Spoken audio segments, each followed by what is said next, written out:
దేవినేని చంద్రశేఖర్ గారు తెలుగుదేశం పార్టీని వీడి వైఎస్ఆర్ పార్టీలో చేరడం జరిగింది జగన్ గారి సమక్షంలో.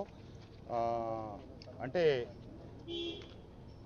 రావణుడి లంక నుంచి విభీషణుడు రాముడి దగ్గరికి వచ్చినట్టు తప్పకుండా మా సోదరుడు చంద్రశేఖర్ గారు మేమిద్దరం కలిసి ఈ ఎన్నికల్లో పనిచేస్తాం. తప్పకుండా విజయం సాధిస్తామనే నమ్మకంతో ఉన్నాం. అంటే మంత్రి గారు ఆయన అధికారాన్ని దర్పాన్ని అడ్డం పెట్టుకొని మమ్మల్ని ప్రతిపక్షాన్ని అణగదొక్కాలని చూస్తూ ఉన్నారు. కానీ నిన్నటి నుంచి ఆయన మంత్రి అనే ఇది పోయి ఎన్నికల కమిషన్ వారి చేతిలో ఉంది కాబట్టి తప్పకుండా ఇక్కడి నుంచి అధికారులు ప్రజాస్వామ్యాన్ని కాపాడతారని అందరినీ సమాన దృష్టితో చూస్తారని భావిస్తూ ఉన్నాం.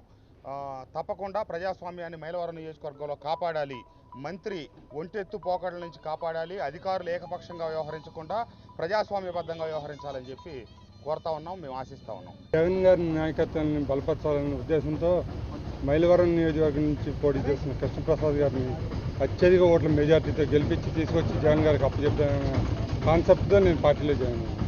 ఎందుకు మీరు అక్కడి నుంచి రావడం జరిగింది? అనేక రకాలైన కారణాలు ఉన్నాయి. అధికార పోకడ ఎక్కువైపోయింది, దోపిడీ ఎక్కువైపోయింది. పట్టిసీమ పోలవరంలో రేపు పొద్దున కాగ్ నివేదికల్లో తప్పనిసరిగా అందరూ ఆ కేసుల నుంచి బయటపడేది చాలా కష్టమైన విషయం. అది అందరికీ ప్రజలందరికీ తెలియపరచాలనే ఉద్దేశంతోనే పార్టీలో జాయిన్ అయ్యాను. ఈ వీడియో కనుక మీకు నచ్చినట్లయితే లైక్ చేయండి, షేర్ చేయండి. ఇలాంటి లేటెస్ట్ వీడియోస్ కోసం మా ఛానల్ని సబ్స్క్రైబ్ చేసుకోండి.